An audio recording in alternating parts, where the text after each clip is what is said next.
Good evening and welcome. You're watching the 7 o'clock news on CNC3. I'm Ria Ramble. I'm Ryan Bachu. And I'm Jasper Marik with sport. And I'm Jean-Marc Azad with your weather. Let's tell you what's making the news tonight. HEC imposes higher taxes on unit transfers. The Prime Minister defends the move. Motions referring the Prime Minister to the Privileges Committee over bribery allegation blocked by Senate President. Growing calls for the top cop to resign, this time from families of a 2022 police shooting.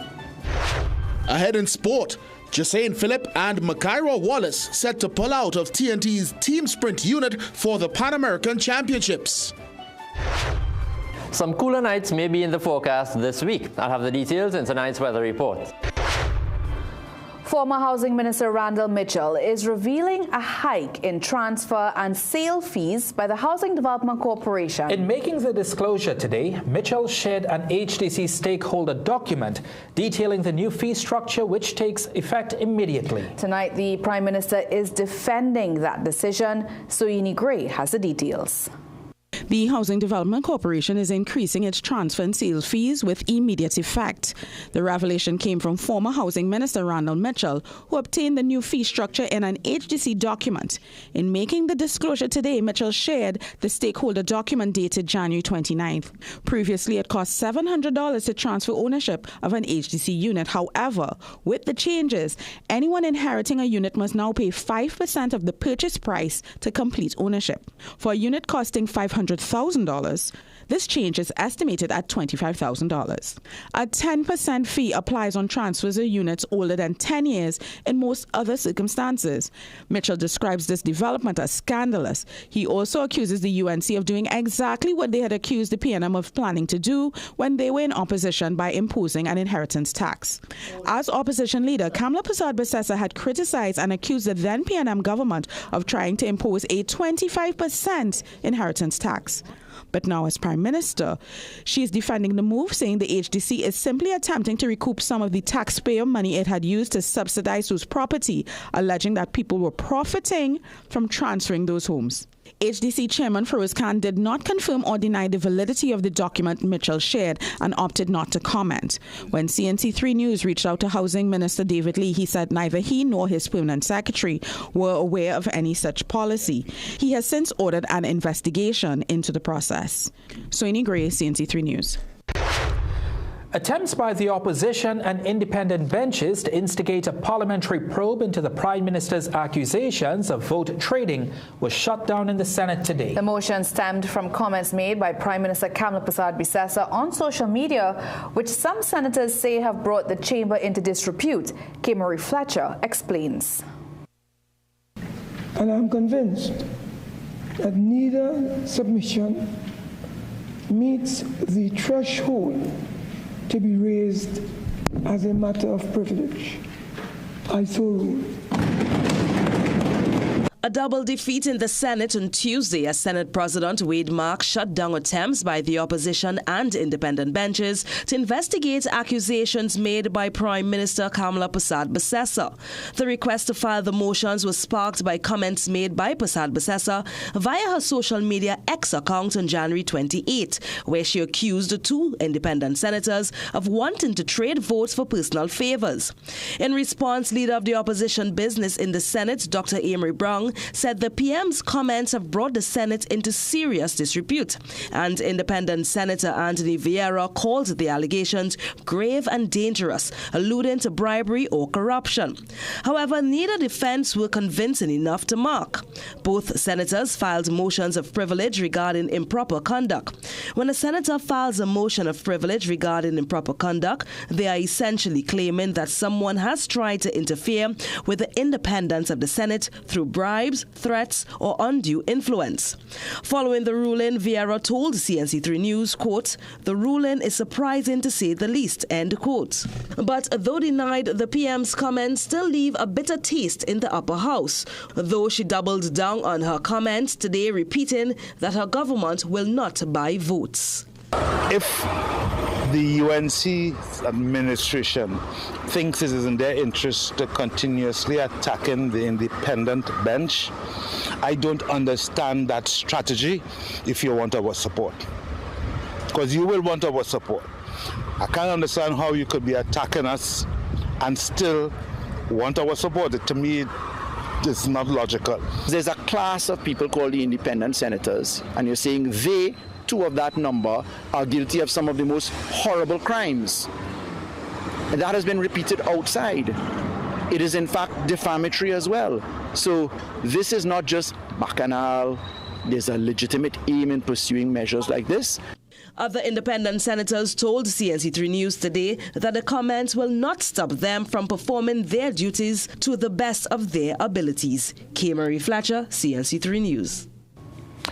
Years after 3 people were killed by police on Independence Square, their families are still awaiting justice. And with fresh calls for the police commissioner to resign over last month's deadly shooting in St. Augustine, those families are speaking up once more. Jensen Lavende reports. Relatives of Fabian Richards, Leonardo Williams and Isaiah Roberts say they feel forgotten. It has been 3 years and 7 months since their loved ones were killed by police on Independence Square in Port of Spain. Their renewed calls for justice comes as relatives of Joshua Samaru demand that Police Commissioner Alistair Guevara resign over his handling of the incident. Leo Williams says his only son was killed by police and encouraged Samaru's father, Christopher, to hold on to the memories of his son while advocating for justice. Unlike Samaru's relatives, Williams is also calling on the top cop to resign. The only message I have to send to the new commissioner is to step down, right? Because look what happened, and he's saying the police need counseling in a case like that murder on CC footage where the world could see is the murder Samaru and his Kamala wife in cold blood. Yeah. What make he come up and believe them police need counseling? How we could say that? He need to step down. The mother of one of the men killed in 2022 says having to raise her granddaughter has been emotionally difficult. And to hear Senator, me and no father, my father dead. That does break us. That does break us. You know, it kind of, doing some plan of pregnancy. We wanted a child and didn't get to see her one day. I mean, they say, yeah, when she see her picture, she know that she father, you know. The relatives say the Police Complaints Authority recommended an inquest into the matter. Communications manager for the police service, Joanne Archie, did not provide an update on the police investigation into the 2022 shootings up to news time. Isaiah Roberts' grandmother says her grandson was destined to become something great, but that was cut short. And I know my grandson would be something real good. Multiple gunshots, and my son-in-law Fabian, he would be a good electrician because he was done good already, you know. And they take with children away from us. Just like and that. It was suffering and grieving. I just cry partly every day for my grandson because sometimes when I turn, I seen him. The group promises to support the Samaru family during their grieving process. The 31-year-old was killed by police in St. Augustine last week. His partner, Kaya Seeley, was left paralyzed. They hope that, unlike them, the Samarus would not have to wait more than 3 years for justice. Jensen Lavende, CNC3 News. Police Commissioner Alistair Guevara is defending officers against what he calls blatant mistruths over their use of body cameras and accusations that he refuses to enforce regulations. He dismissed claims by former Commissioner Gary Griffith that 1,200 devices were procured during his tenure, saying contracts left the TTPS millions in debt. Guevara outlined 3 procurements, 750 cameras from a local firm now defunct due to an improper contract, 250 devices bought without a management platform, repurposed for training, and 180 functional cameras from an international supplier, which require manual extraction of footage daily. Guevara warned failure to use those devices can lead to disciplinary action. The top cop admitted the TTPS does not have much, but assured they are using what they do have, while restarting procurement for 3,000 cameras stalled by contractual issues. The Homeland Security Minister is remaining tight-lipped on calls for Police Commissioner Alistair Guevara to resign. Since defending the officers involved in the fatal police shooting of Joshua Samaru, there have been mounting calls from activists, groups and Samaru's family for Guevara to step down. They fear his defense of the officers jeopardizes the neutrality of the investigation. Today, CNC3 News sought a response from Minister Roger Alexander on those calls. Minister, there's been call for the Commissioner of Police to resign. What are your thoughts on that? I didn't call. Now, the police commissioner is standing firm on his statement, noting that he will not resign. Meanwhile, the officers involved in the January 20th killing has been removed from office from frontline duty pending the outcome of the investigation. Following Justice Frank C. Prasad's call for citizens to record questionable police actions, today we asked, would you feel comfortable doing so? And this is what you had to tell us. Yes, I will. I think it's all right, especially in a public space, to record anything that is potentially wrong or right. So that freedom should be maintained. They're doing things against the law. Some of them. So you would report? Yes. Yes, I would. Why would you do it? Because in order to save the nation and the people from police advantage.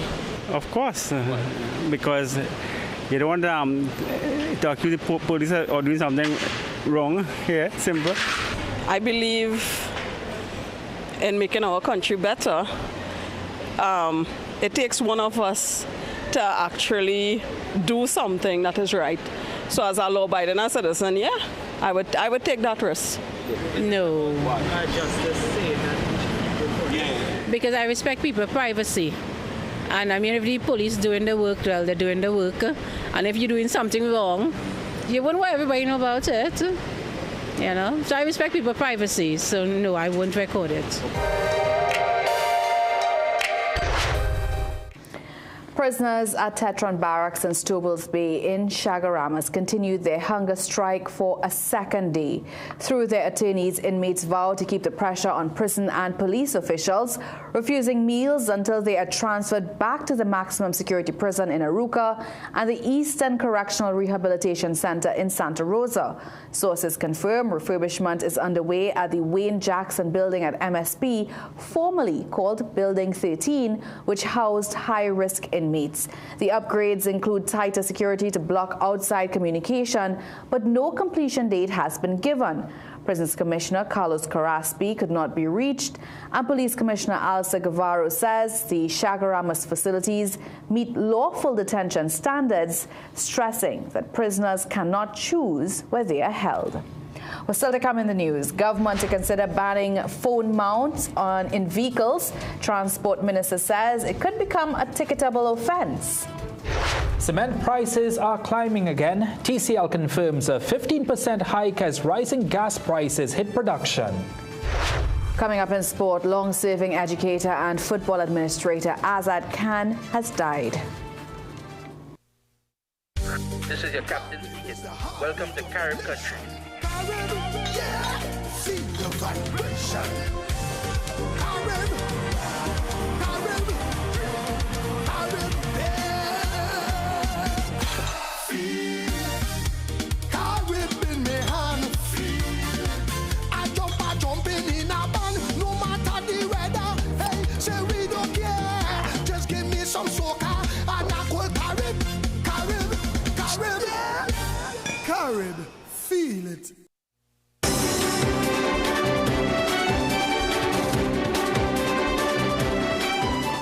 The use of windscreen-mounted devices in your vehicle may soon become a ticketable offense, as government says it has taken note of its increasing use. Responding to a question in the Senate today on the use of these devices, Transport Minister Eli Zakur said these devices have the potential to distract drivers and obstruct visibility. Minister Zakur said his ministry is now closely monitoring the growing trends in mobile and external devices, as they may undermine the intent and effectiveness of existing driving laws. This review is aimed at determining whether additional regulatory provisions, clear definitions, or strengthened enforcement mechanisms are required to adequately address emergent forms of distracted driving. The overarching objective remains that the law be responsive to technological change while preserving the paramount goal of protecting lives and promoting safer routes.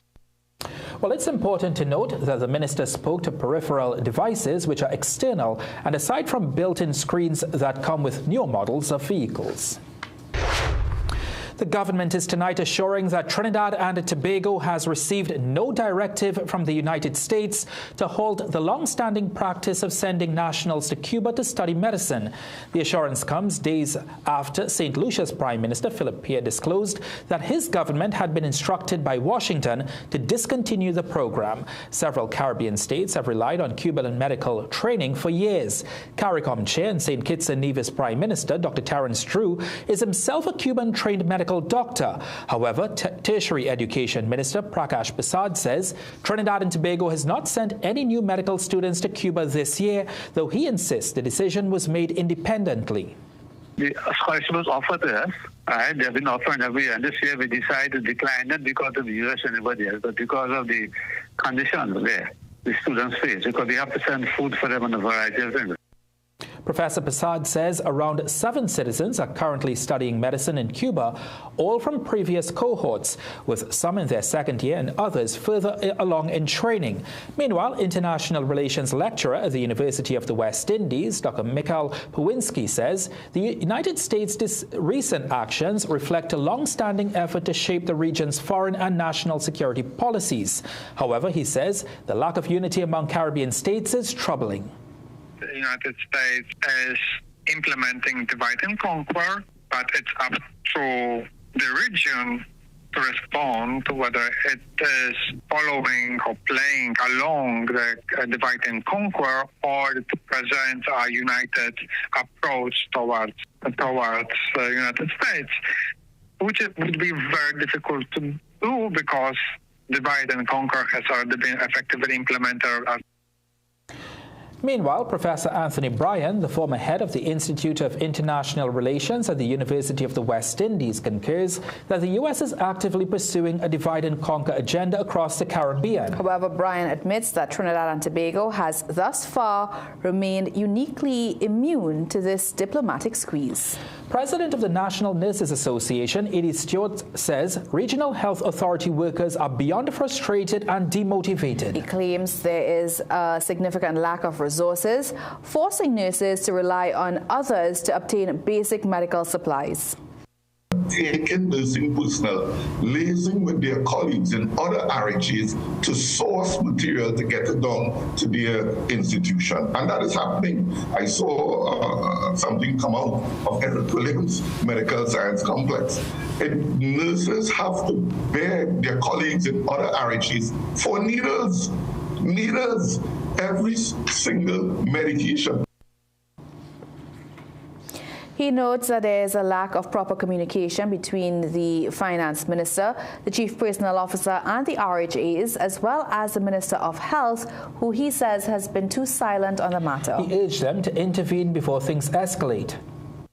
We, the association, will be taking action. We will be taking action in the coming days if this is not resolved quickly in terms of salaries. That is a given. We would not call for nurses to sick out. We will never do that. That is not something that the association has ever done, and we will never do it.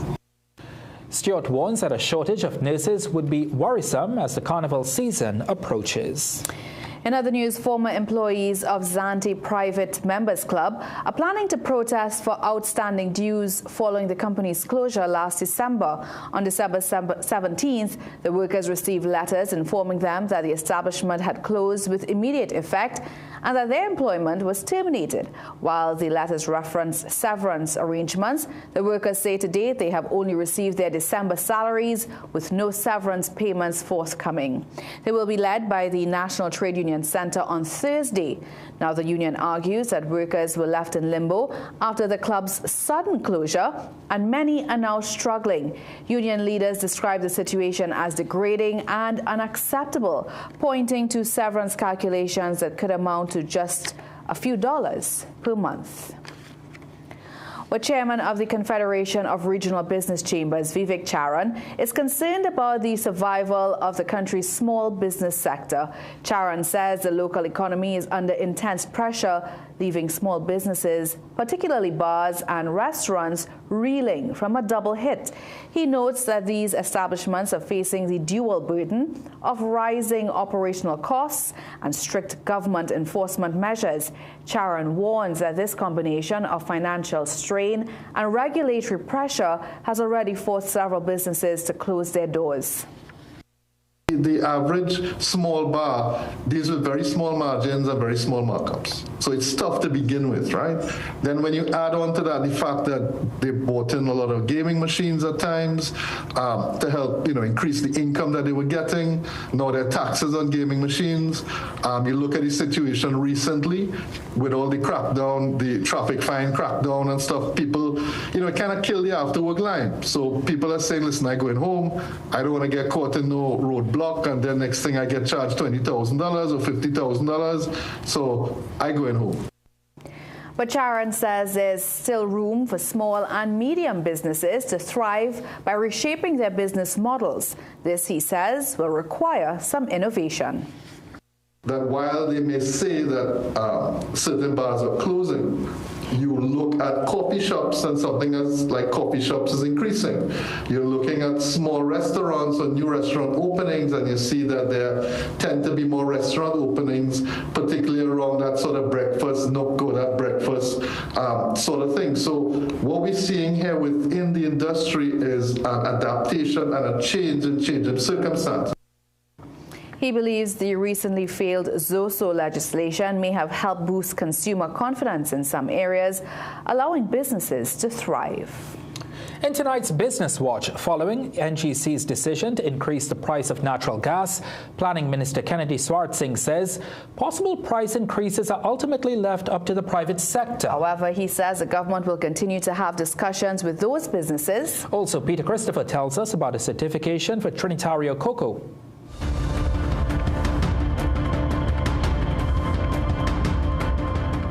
In the wake of the announcement of price increases for cement produced by Trinidad Cement Limited, Planning Minister and Minister in the Ministry of Finance, Dr. Kennedy Swartzing, says the government is still in discussion with the private sector concerning the potential impact of policy changes on consumers.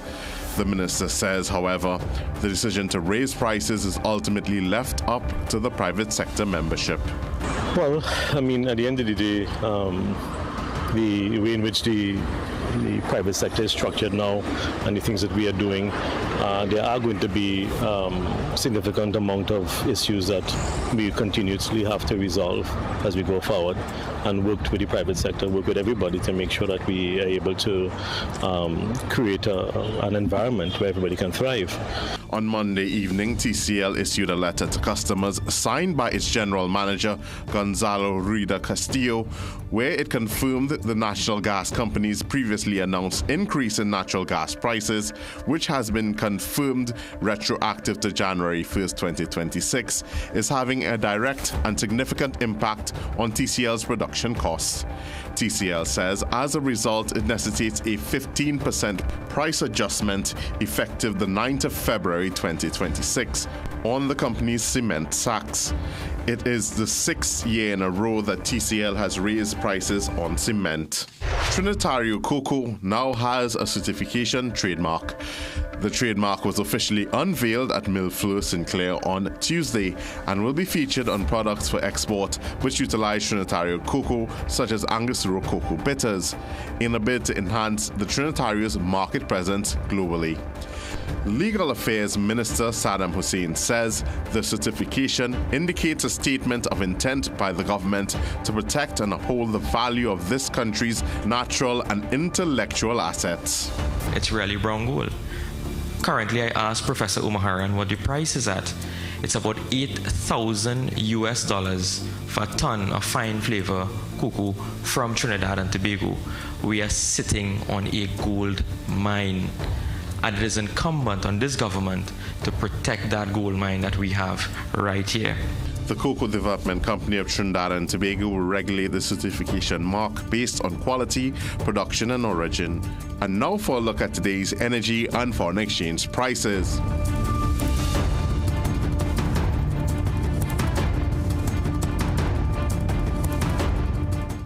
Peter Christopher, CNC3 Business Watch. The Prime Minister and her delegation's official travels to New York and Washington cost the state $1.2 million TT. Responding in writing to a question in the Parliament, it was revealed that the trip to the United Nations General Assembly in 2025 cost just under $1 million TT. Meanwhile, a diaspora event cost around 66,000 TT. And the Prime Minister and her delegation's visit to Washington to speak with U.S. Secretary Marco Rubio cost $96,000. The Prime Minister said her government spent less than Dr. Keith Rowley did when he went to the United Nations General Assembly in 2023. Let's tell you what's still to come in the news tonight. Panorama Medium Band Finals sail away from Tobago after the MV Blue Harmony damage. We'll tell you where it's heading. We had just a few isolated showers today, mainly over Trinidad. Now, we've been having some relatively cool nights recently. I'll have more details on that, and I'll show you how a rodent is famous for his weather forecasts, coming up just after the break. Get a free pair of polarized sunglasses with the purchase of new Gen S Transitions lenses with anti-reflective coating and frames. Selected designer frames now just $4.99 with additional promotions. Hurry, limited time only at Seaview Optical. This week, the Review 10 continues home with Ladies' Night on Wednesday, 4th February. 2 persons on 1 ticket. Admission $350. Then on Thursday, 5th and Friday, 6th February, it's the Calypso Review 10 stars on full display. Admission $200 with Sugar Aloes along with the Review stars. Pink Panther, Skatey, Devon Steele, Singing Sonia, Michelle Henry, Mighty Diamond, Saint Nick, Nicole Grace, Maze, JD, Fire Tender, Sasha and Moses, Tempo, Kurt Allen, Nisa, Alana Sinette, Lackaman, Organizer, Orlando Octave. From Barbados, Mighty Gabby, your MCs, Marcus Batiste, Tommy Joseph, and the Chairman. Tickets at the Review 10 box office, SWWGU Hall. This is your opportunity to experience the Calypso Review tent. For info, call 797-5850. With lots of giveaways. This is what Calypso is all about. Showtime, 8 p.m. each night. The road starts early. You can't wait for nobody. Long road ahead, but you're ready for it. Pick up your Astamin. Energy to move. Juve is not play. Once you start, you can't stop. Road ready, body lineman, spirit high. Astamin helps support your energy when you're on the road from early. Jump up, stay up. This Carnival with Astamin. Available at pharmacies nationwide.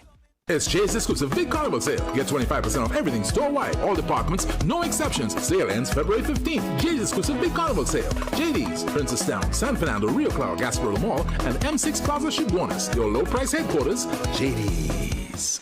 Carnival Friday, Frolic Friday, February 13th. Meet us at Fete Yard, Queen's Hall, Port of Spain, from 5 p.m. to midnight. Performing live, Voice, Nadia Batson, Mikael Teja, Destro Garcia, Lil Kerry, Ding Dong, Anika Berry, and more. The premium food-inclusive Cooler Fair. Tickets are $500. Log on to KenSimmonsTT.com for all the info. Frolic for the love of Carnival. Sponsored by Simon's Musical Supplies, Food Hall, RC Mass, and Campari.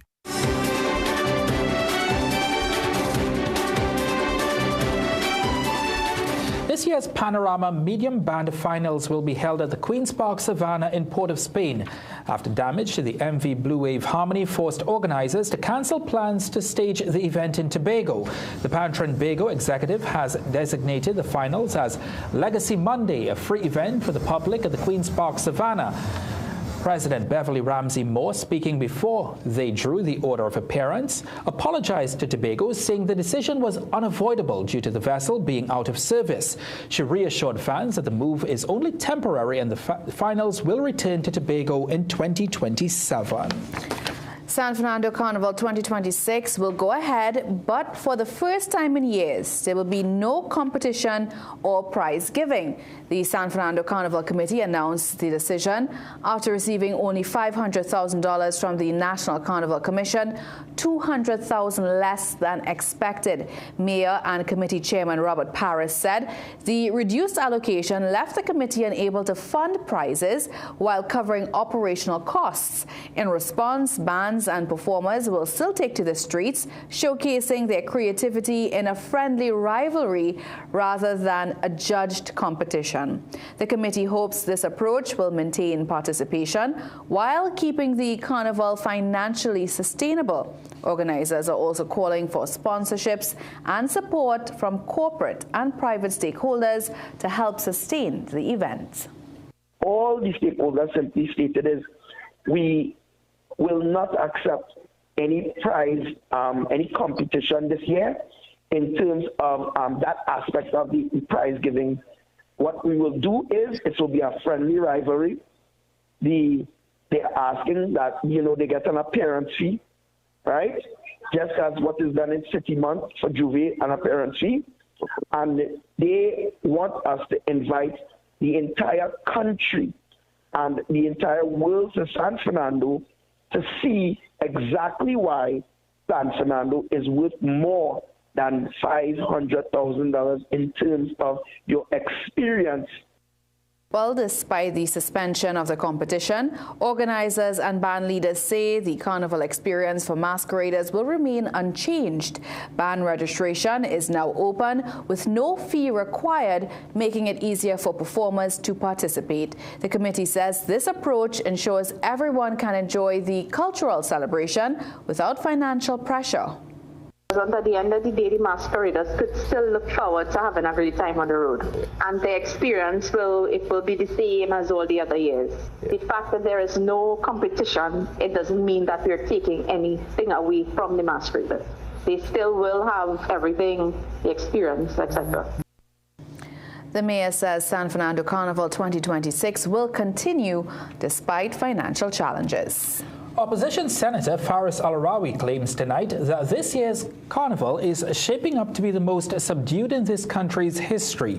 Al-Arawi was contributing to the Copyright Amendment Bill debate in the Senate today. The bill proposes increasing copyright protection for authors from 50 to 70 years and extending protection for performers and producers of sound recordings. During the debate, Legal Affairs Minister Saddam Hussein said this bill is being introduced at the perfect time due to Carnival being on the horizon. And I must commend my cabinet colleague, Minister Benjamin, on I think what is one of the most organized, fun, effective carnival season. I mean, the place just full of vibes, Mr. President. However, Al-Arawi is questioning what vibes the minister is speaking about. Don't know what vibes he's talking to, because this is most respectfully the most subdued carnival that I have seen, perhaps equal to COVID. The gyms are empty, the bars are empty, the events are at bus point. Meanwhile, the Copyright Amendment Bill was passed unanimously in the Senate.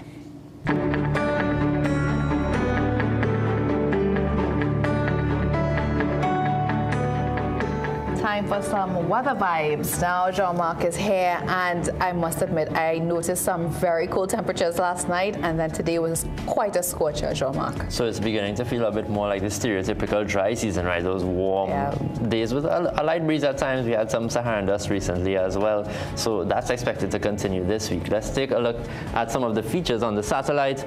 Now, looking at the satellite over the northern islands, there's still some lingering cloudiness associated with the tail end of that weakening frontal system we've been watching over the past few days. But over the Lesser Antilles, relatively drier conditions today, really just a few showers over Trinidad. Now off to our east, we can see how those patches are all lined up, but the thing is, these patches constantly change in shape and size, and some of those are even bigger than the island of Trinidad. So it's likely that we may have some longer cloudy periods later in the week. So the forecast for tonight, mostly fair conditions, just a low chance of the odd early morning shower. Overnight lows of 22 in Trinidad and 24 in Tobago. Tomorrow, mostly sunny and breezy, not much in terms of showers, just a very low chance of the odd one popping up. The Saharan dust is now at negligible levels, but a mild plume may be expected this weekend. Sea conditions are on the higher end of moderate, as we have some breezy conditions. Waves in open waters are up to 2.5 meters and near 1 meter in sheltered areas. Winds out of the east-northeast at 15 to 20 knots. Now looking ahead, the chance of rainfall is fluctuating from day to day, so what we can generally expect would be the odd shower on Thursday and Friday, with a slightly higher chance of a few more showers on Friday and Saturday. Now, the winds are expected to be a bit lighter near the weekend, and that will translate to some warmer daytime temperatures with highs of 33 degrees Celsius over the weekend and possibly a cool night on Saturday into Sunday morning. Also over the last week, everyone's been focused on the weather in the United States, whether it's because of family, travel, or other interests. Now, the western half of the United States will likely have some warmer than usual conditions. The southeast will still have cold temperatures fluctuating around freezing, but not as cold as last weekend, and more snow is in the forecast for northeastern states. And as we're on the topic, let's take a look at this in Pennsylvania. Yesterday was Groundhog Day, and Punxsutawney Phil, the groundhog, emerged and saw his shadow, forecasting 6 more weeks of winter. Now, this quirky tradition began 140 years ago in 1886, rooted in German folklore. Now, while Phil's accuracy is spotty at best, thousands still gather annually to celebrate the legendary weather-predicting rodent. There are similar events held on the same day, but this one was made famous by the 1993 movie with Bill Murray. Now, this is certainly a nice way to take the monotony out of weather forecasting, and I even showed some of the guys in the newsroom this, and they said that Phil forecast the weather better than me. I love that movie, by the way. And I mean, with such a huge responsibility, I don't think we could call him a rodent anymore. He's still classed as a rodent, but it's such a cute groundhog. Will you still start using him, though, to forecast? I think I'll call him for his assistant. What's his name again? Phil. All right, thank you so much, Omar. Still to come in the news. If the radio station don't encourage them, then the soca artists won't have a problem. So I want hit after hit at last night's Extempo and freestyle finals, but the Magnificent Seven are named. With the cold and flu lurking around every corner, keeping your immune system strong allows you to live the life that you want every day. Discover BioStrath Immune Health. BioStrath Immune Health is a unique plasmalized yeast product that enhances the absorption of essential micronutrients, ensuring that your body stays resilient. And now enriched with zinc, it is your go-to support for immunity. Staying vibrant and healthy just became a whole lot easier. BioStrath Immune Health. Get what you need naturally. Dress like you mean business. At The Working Woman, we bring you stylish, professional looks made for the modern woman. From casual to formal workwear, we've got your professional wardrobe covered.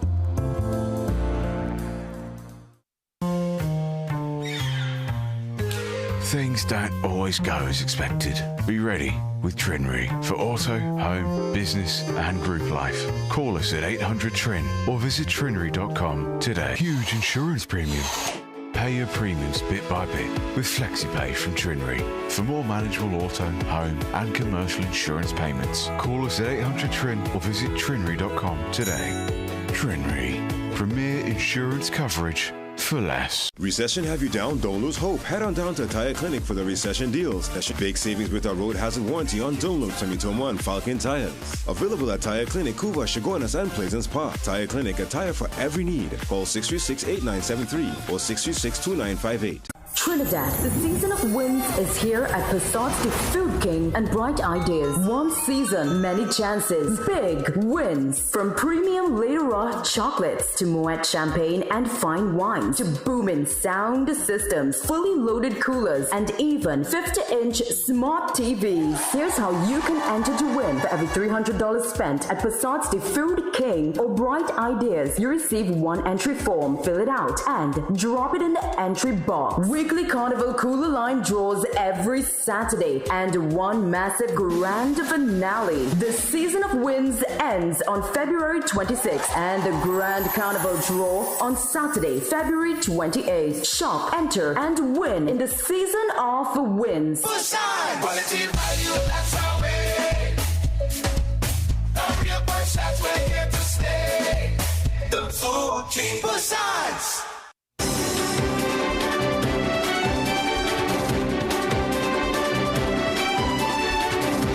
Welcome back, everyone. The Health Ministry is warning the public about a potentially falsified weight loss drug that could be making its way into Trinidad and Tobago through illegal channels. The ministry, through its Chemistry, Food and Drug Division, has issued a public alert about the possible circulation of a fake version of Wegovy, a once-daily tablet used for weight loss. The drug was only authorized for use in the United States in December of 2025. The ministry warns it's not approved for use in Trinidad and Tobago or in other jurisdictions.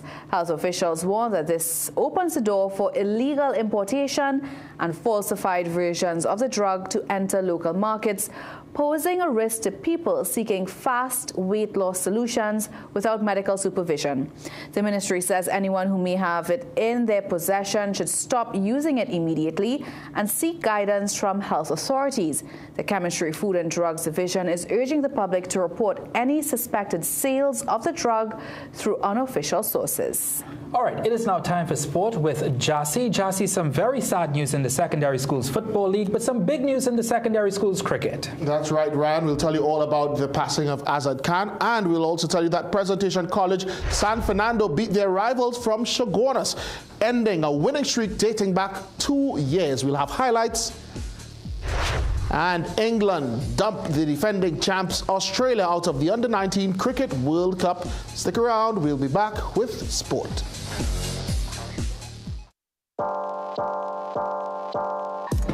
Welcome to Holiday Inn Express and Suites.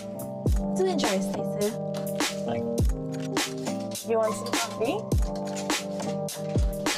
Can I have a bit? Perfect then. That's exactly what we need. Hey, the pool is this way. Whatever you're here for, we're here for you. Stay smart at the Holiday Inn Express and Suites.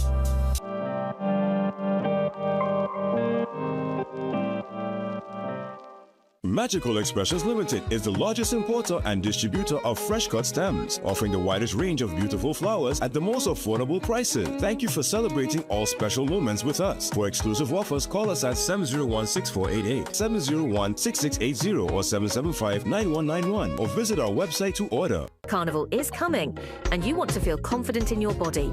But when your appetite is low, gaining healthy weight can be a real challenge.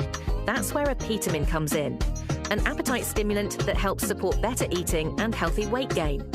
With improved appetite, your body gets the nourishment it needs to build natural shape and fullness. So when carnival time reaches, you feel good, confident and comfortable in your costume. Start a Petamin now and get carnival ready. A Petamin is available at pharmacies nationwide. Check your favourite pharmacy for special deals.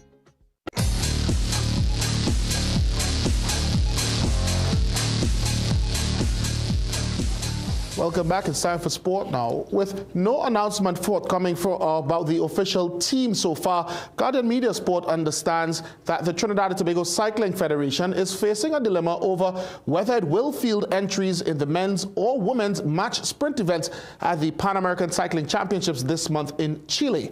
Having conducted trials on January 17th, as well as accepting submission of time trial results from athletes based abroad, the TTCF, we understand, issued invitations to 13 cyclists.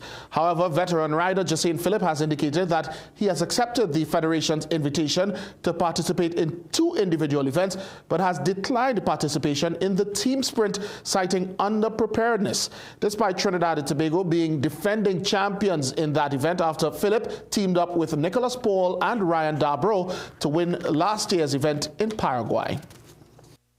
The team event is a big event. You know, that's something that takes a lot of preparation and time and a lot of coordination as well as chemistry with the team. And we're not in a position right now to just run it, you know. I mean, there's no coach. All the riders are coached by different people. Who's going to go first, who's going to go second, who's going to go third. You know, things has to be put in place. Similar to like track and field, you know, they would have a relay camp, you know, relay things to organize the relay. You can't just throw a relay out there. It would be a disadvantage to put Trinidad out there without preparation, to put us on the line with no preparation. Philip also confirmed that he has been asked to contest the 1 kilometer time trial, but has declined in favor of participating in his stronger events, which are the individual match sprint and the keirin. He said his club charge, Macairo Wallace, has also refused to ride in the team sprint event on the women's side. The Pan American Championships will take place from February 16th to the 22nd. Well, Trinidad and Tobago is playing host of the CONCACAF Men's Under-17 World Cup qualifying Group A with a doubleheader kicking off action today. Junior Warriors began against Barbados at 7 p.m. at the Hazley Crawford Stadium. Jovan Ravello is watching tonight's clash. Thanks, Jassy. Trinidad and Tobago begins its Qatar 2026 World Cup qualification campaign tonight here at the Hazley Crawford Stadium against Barbados. Now, the last time these two teams met, it was a 1-1 draw back in 2023. Trinidad and Tobago, of course, has a special relationship with this stadium. It's where we made our World Cup debut in the Under-17 tournament in 2001. We also made another World Cup in 2007, and they're looking to make it a third in 2026 under Randolph Boyce. Now, this tournament has produced stars like Jan Michael Williams, Marvin Phillip, and Nkosi Blackman. So we're looking for the next future star to come out of this tournament. For now, it's back to you. All right, thank you, Jovan. We'll have highlights in tomorrow night's Sportcast. Now, let me tell you, only the 8 group winners will advance to the World Cup in Qatar in November, so a good start for Team TNT is certainly paramount. Currently, though, the score is 0-0, and we are just approaching halftime. Earlier today, French St. Martin got the ball rolling in that CONCACAF qualifying Group A with a comfortable win over their Dutch counterparts at the Hazley Crawford Stadium. St. Martin opened the scoring in the 61st when Suleiman Aubrey guided in the low cross. The same player burst away from the St. Martin defense 7 minutes later to slot in his team's second goal on their way to a 3-0 win. Rafael Gavarin completed the deal with another counter-attacking goal scored in the 86th minute. 3 goals and 3 points will put them up to the top of the group, at least temporarily, if all things go in TNT's favor tonight. Long-serving football administrator and educator Azad Mohammed Khan has passed away following a lengthy illness. He was 70 years old. He was laid to rest according to Muslim rites today, before and after which several persons remembered his best qualities. Azad Mohammed Khan was laid to rest under Muslim rites today at the Nur Islam Masjid El Socorro, San Juan. Khan passed away at age 70 on Tuesday, but it was indeed a measure of his influence that his final rites managed to draw a wide cross-section of those he would have impacted throughout a life and career defined by service to others. Khan dedicated more than half of his natural life to the teaching profession and to football administration. He ascended to the position of acting principal at Malik Senior Comprehensive and was a one-time acting general secretary of the TTFA. But his greatest impact would be as general secretary of the Secondary Schools Football League, a position he held since 1992. Azad has held many different positions in the sporting arena and more in specifically football. In SSFL, he has been the longest standing serving General Secretary or any office. During that period of time, I found him to be quite a very humble and calm, collective, well-calculated, cool gentleman. He was a friend, and more than that, I think he was a tremendous administrator. Before entering the ranks of the SSFL, Khan's administrative acumen came to bear at Malik Secondary. Intercol winning coach Keith Lookloy fondly referred to his St. Mary's College schoolmate and Malik Secondary teaching colleague as an unsung hero of Trinidad and Tobago football, whose contributions at all levels was critical. Lookloy called Khan the oil in the machine during Malik's success in the early to mid-90s. Around the same time, Khan began what became lengthy and distinguished service with San Juan Jablite Sports Club and was instrumental in its transformation into a truly professional outfit. Co-founder of the club, Jerry Hospitalis, only had glowing praise. He managed the build-out of our youth football teams. He made them into a household name within Trinidad and Tobago and throughout the Caribbean, where we played in many CONCACAF tournaments. What was noted about him also, he looked after the welfare of young people. He made every situation seem like a simple, smooth sailing one. He was more than just an administrator. He was a father to many of us as players, and he made sure that as a young person in the sport, going up into the sport, even when you get older, he was always there to lend a correcting hand. You'll always love you, Mr. Khan, and you'll always be remembered. Thank you for your service. Thank you for being you. Samaki Felician, CNC3 Sport. May he indeed rest in peace and may his family find comfort. Captain Brendan Boodoo starred with both bat and ball to lead Presentation College San Fernando to a derby win over their Chaguanas namesakes in San Fernando today. Stiff and disciplined bowling by San Fernando set up the win to keep them unbeaten in this new season. A clash of the unbeaten teams, back-to-back reigning champions Presentation College Chaguanas and the champions before Presentation College San Fernando. Chaguanas entered the match with a 25-match unbeaten run, having not lost since 2023, when coincidentally they lost to San Fernando, who won that year's championship.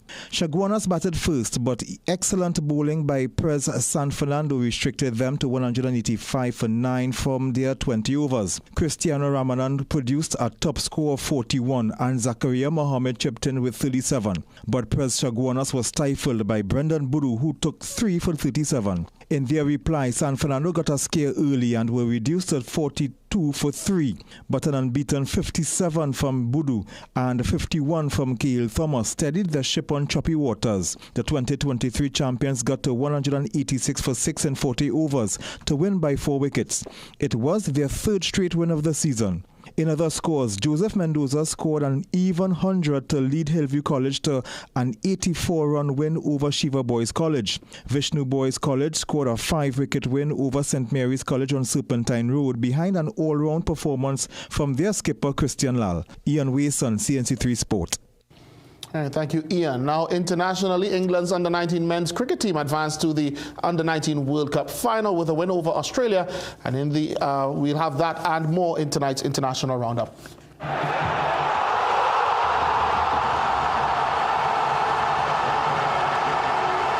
First up, cricket. England are through to the ICC Under-19 Men's World Cup final after a 27-run win over Australia in Bulawayo, Zimbabwe. Captain Thomas Roux struck a superb 110 off 107 balls to lift England from 60 for 3 to 277 for 7 at the end of 50 overs. He shared in a key 135-run stand with Caleb Falconer, who smashed 40. Another terrific option. In reply, Australia were bowled out for 250 in 47.3 overs, despite their captain Oliver Peaks fighting 100. James Minto led the bowling for England with 2 wickets for 30 runs, while Manny Lumsden also grabbed 2 as England took all 10 wickets to seal the victory.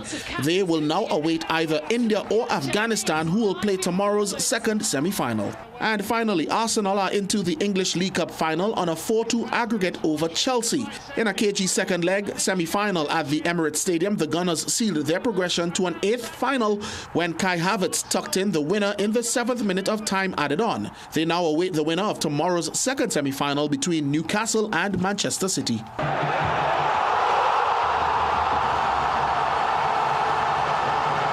I can feel Ryan's mischievous smirk across the room, but for now, it's back to the Under-19 World Cup for our Sport High.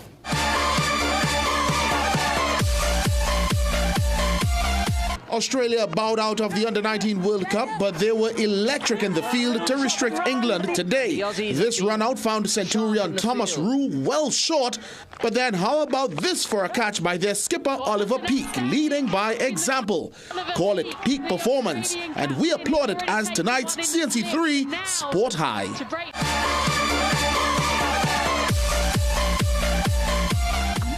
That was some game today, Jassy. Some game. Rhea should also shake. She's a closet Arsenal fan. Anywhere that David Beckham plays is where what she supports. That's right. All right, that's it. Thank you so much, Jassy. Let's take a break. We'll be right back. The Carnival season is in full swing, and CNC3 is your home for all the energy, the music, and the highlights. Mondays, celebrate the legends with Carnival icons at 8 p.m. Then laugh along with Celebrity Family Feud at 8:30 p.m. Tuesdays, indulge in Carnival cravings at 8 p.m., followed by Manhood at 8:30 p.m. Wednesdays, get your dose of heartfelt drama with Sullivan's Crossing at 8 p.m. Thursdays, get answers on Ask the Doctor at 8 p.m. Then, more laughs with Celebrity Family Feud at 9 p.m. Fridays, kick off the weekend with The Party Starts at 8 p.m. Then, satisfy your Carnival cravings at 8:30 p.m. Saturdays, the iconic Westwood Park returns at 7:30 p.m. And Sundays, don't miss the big interview at 7:30 p.m., followed by the telenovela Cabo at 8 p.m. This Carnival primetime on CNC3. Some of us like to test limits, but there won't always be second chances. Obey the speed limits. Maybe you don't value your life, but others value theirs.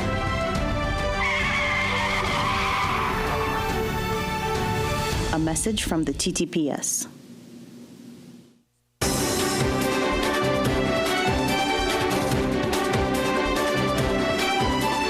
The second star is among 7 finalists who will oppose defending champion Black Sage in the National Extempo Finals next Tuesday at Napa. 24 Extempo and 11 freestyle hopefuls took to the stage last evening at the Radisson Hotel in the preliminary stage, and Ian Wason tells us who made the final cut.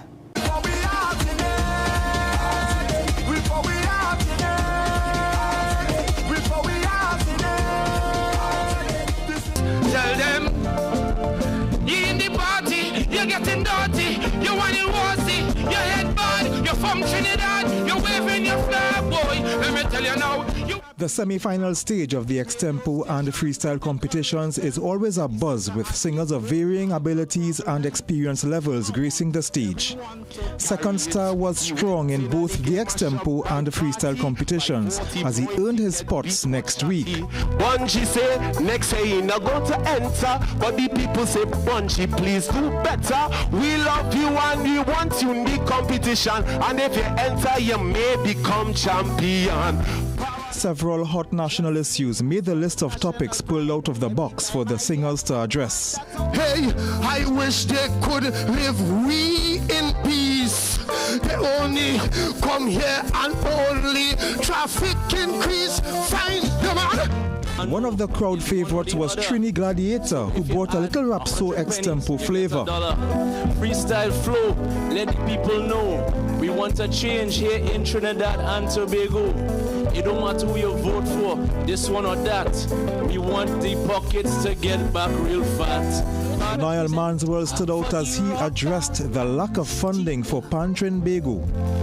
No matter what is the code, no matter how you're going to drive on the road, this ain't nothing, don't play no gimmick. Don't take weapon and play no politics. And the Gypsy was asked to sing about Maduro not playing all fours. Where Maduro is now, well, he have it hard. I don't think he remember what is a pack of card. If you show him one, he can understand, because that was never in America's plan.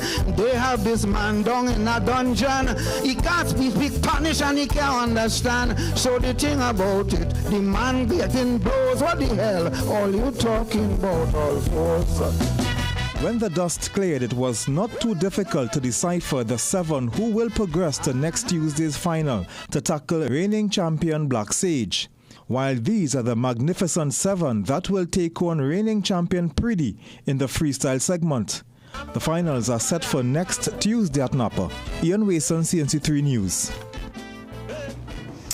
Listen, those finals will be fierce competition. I think I had some interesting topics there. Yeah. We also have some interesting topics in the newsroom, but I don't think our Extempo in the newsroom is fit for the screen. No. I think we'd all agree. Give us a year or two. Yeah, well, actually, I was wondering about second starting. I think that's the first time I actually heard about Rapso Extempo. First time I'm hearing it. Yeah, just a different flavor, and certainly he did well enough, I think, man. Yeah, looking forward to the finals. Well, as we leave you, let's remind you to stay connected with us on our social media platforms. There you'll find tonight's stories, the latest updates, and exclusive content. And don't forget to pick up a copy of the TNT Guardian newspaper. We've come to the end of the 7 p.m. news on CNC3. Thank you so much for watching. I'm Rhea Rambley. I'm Brian Beachu. I am Jassy Marie. And I'm Jean-Marc Azad. Have a good night.